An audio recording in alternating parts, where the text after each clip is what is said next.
상상해 보세요. 거대한 하나의 공유 문서가 있습니다. 네. 이 문서 안에는 당대 최고의 천재들, 그러니까 가장 빛나는 치성 21명의 내밀한 생각과 철학이 빼곡하게 기록되어 있죠. 정말 엄청난 두뇌들이 모인 서버 같은 곳이네요. 그렇죠. 그런데 이 문서가 작성되고 불과 6년 뒤에 여기에 글을 남긴 거의 모든 사람들이 참혹하게 처형당하거나 유배를 떠나게 됩니다. 어우, 역사의 아주 피피 파국을 맞이한 거군요. 맞아요. 그래서 오늘 우리가 이 깊이 있는 탐구 시간에서 열어볼 자료가 바로 이 피비린 내는 역사를 고스란히 품고 있는 600년 전의 공유 문서입니다. 1447년에 그려진 한 장의 그림, 몽유도원도와 그 뒤에 달린 방대한 텍스트 기록들을 말씀하시는 거죠? 네, 정확합니다. 지금 이 이야기를 듣고 계신 당신을 아주 치명적이고 매혹적인 15세기 조선의 한가운데로 초대합니다. 기대가 되네요. 우리가 흔히 미술관 유리병 너머로 보는 그 고요하고 정적인 예술 작품이 아니라는 걸 오늘 꼭 짚고 넘어가야겠습니다. 맞습니다. 오늘 우리의 미션은 명확해요.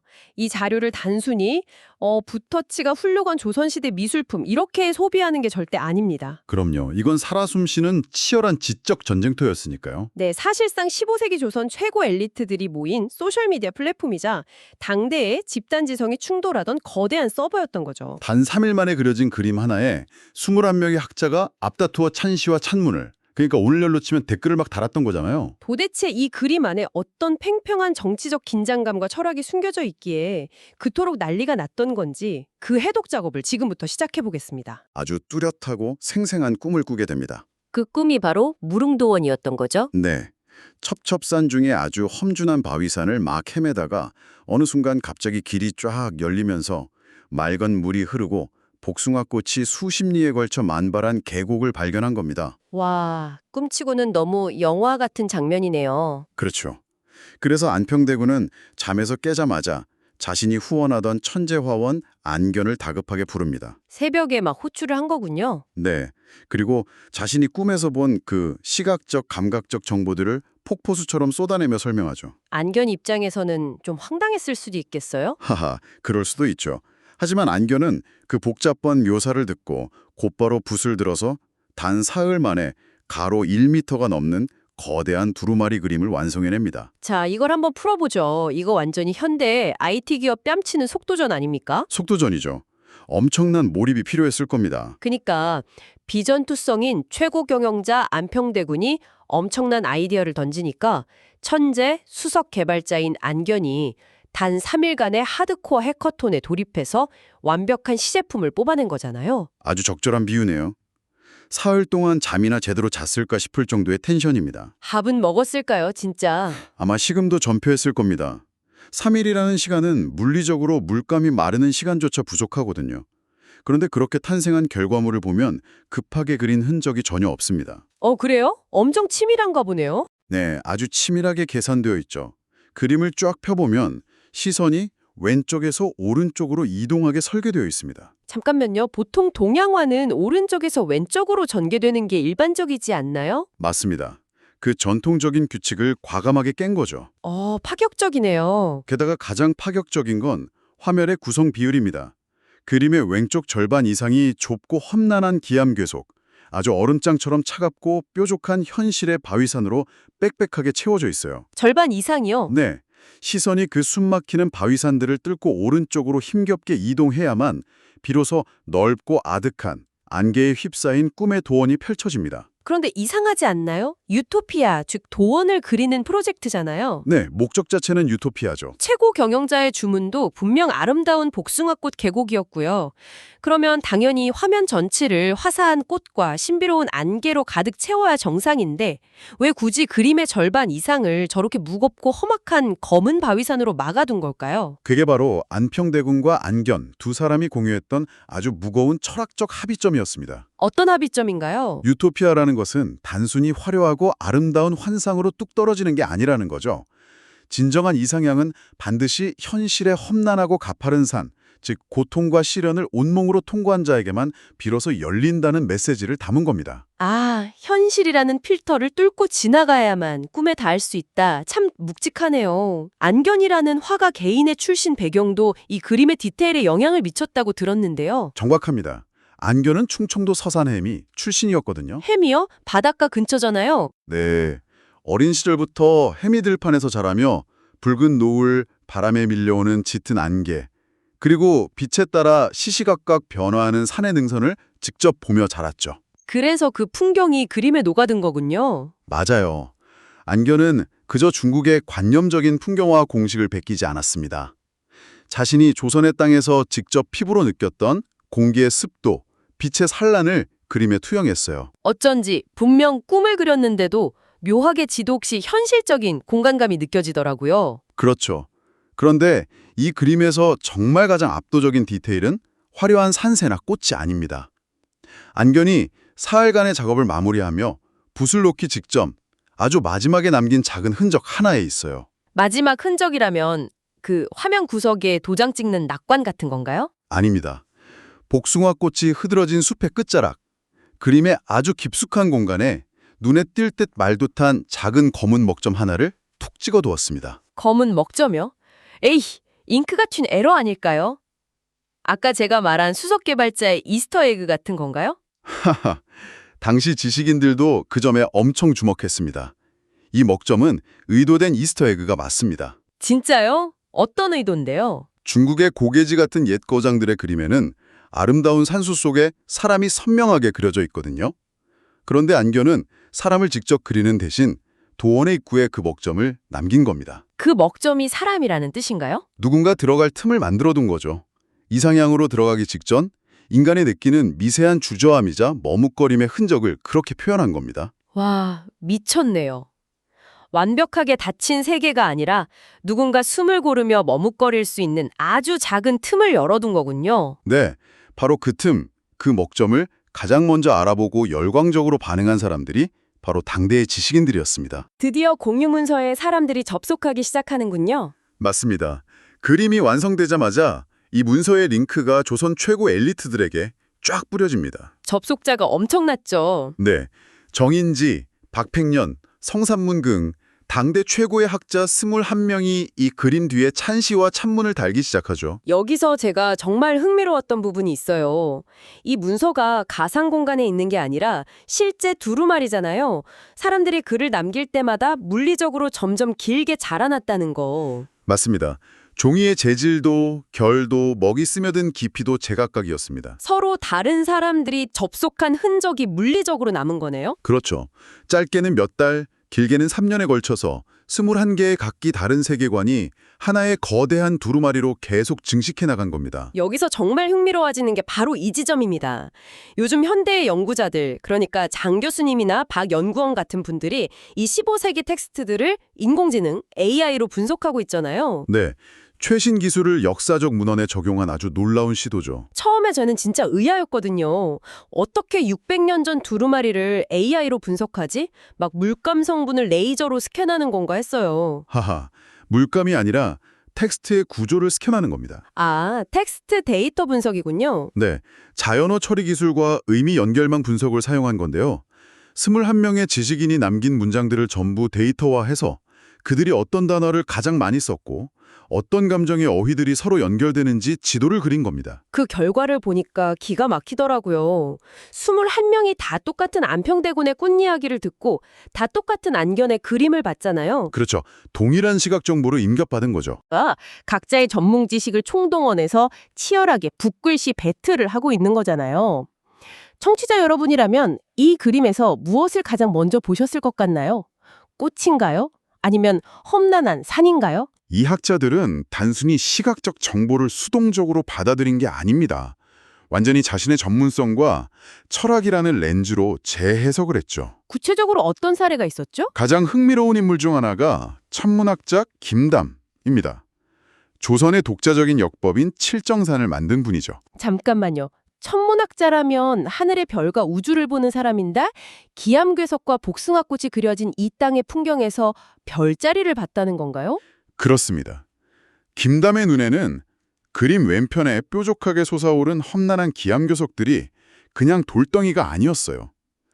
왕의 도성을 방어하는 거대한 별자리의 진영으로 보였던 겁니다. 와, 산봉우리를 별자리로 치환해버렸네요. 네, 그리고 굽이치는 안개와 물결은 우주의 시간 운행으로 보았죠.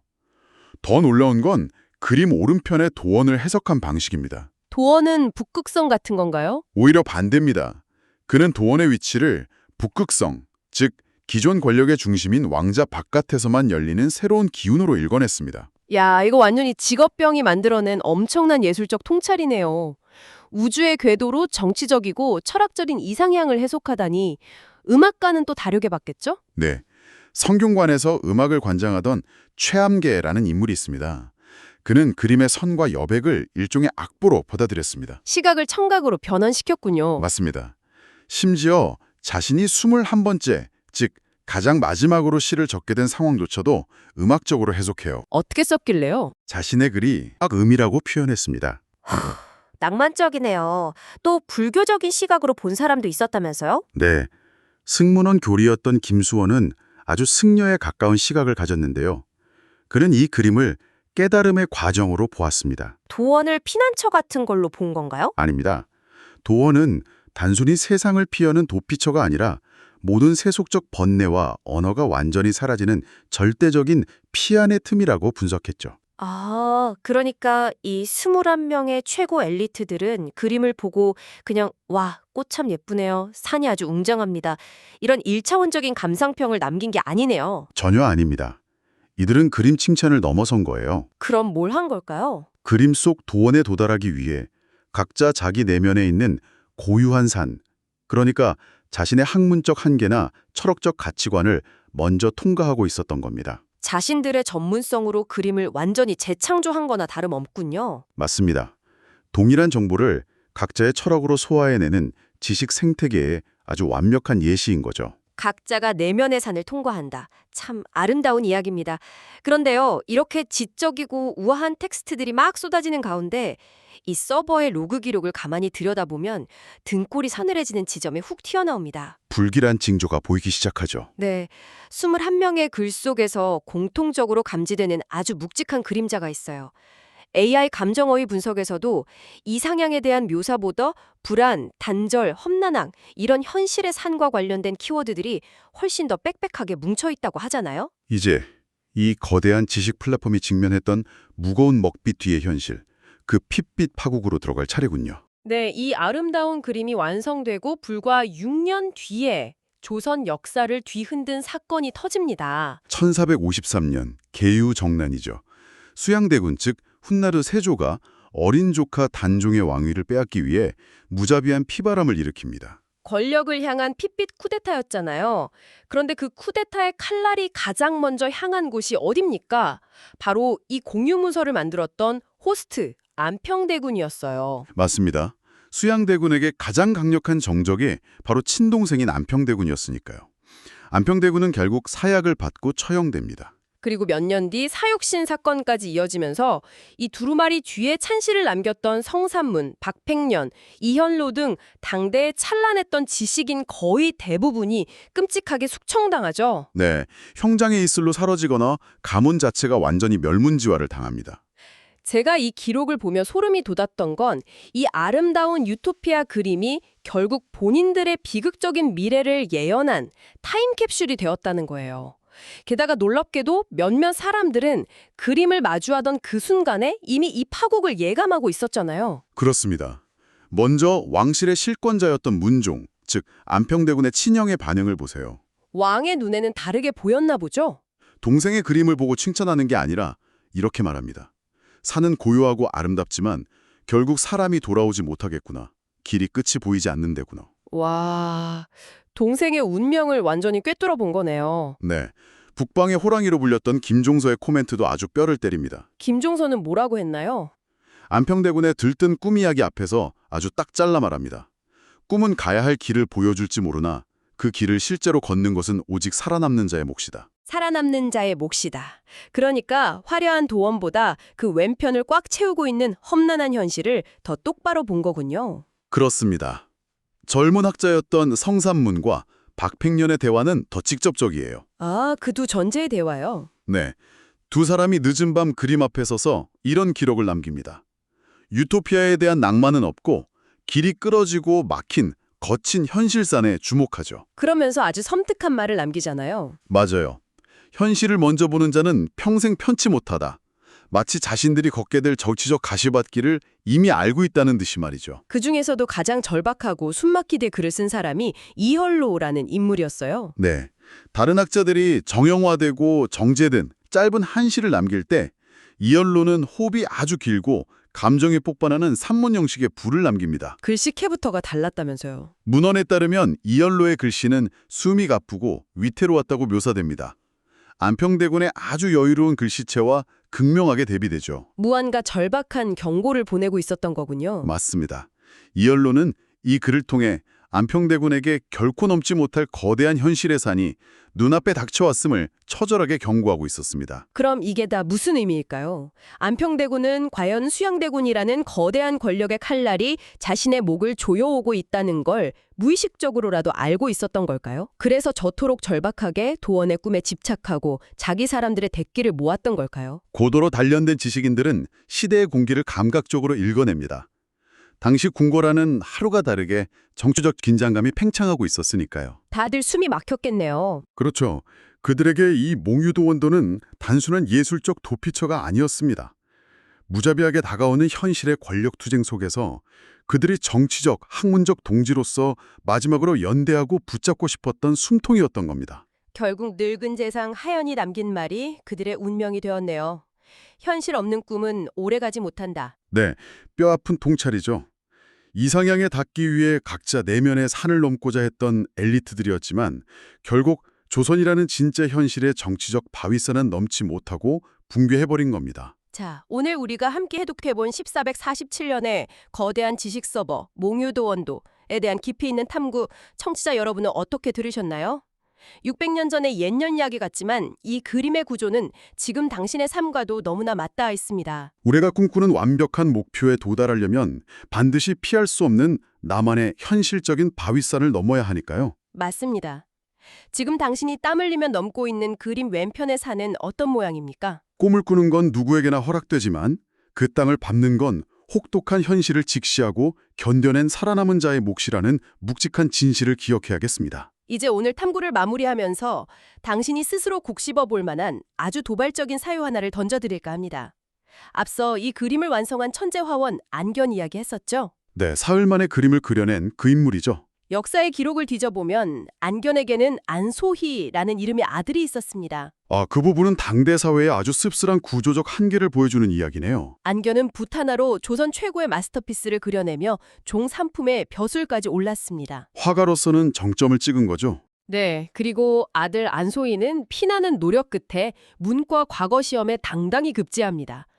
이대로라면 조선의 엘리트 코스를 밟는 게 당연하잖아요. 당연히 관직에 나가야죠. 그런데 조정의 대신들이 벌떼처럼 일어나서 그의 관직 진출을 가로막고 맹렬히 탄핵합니다.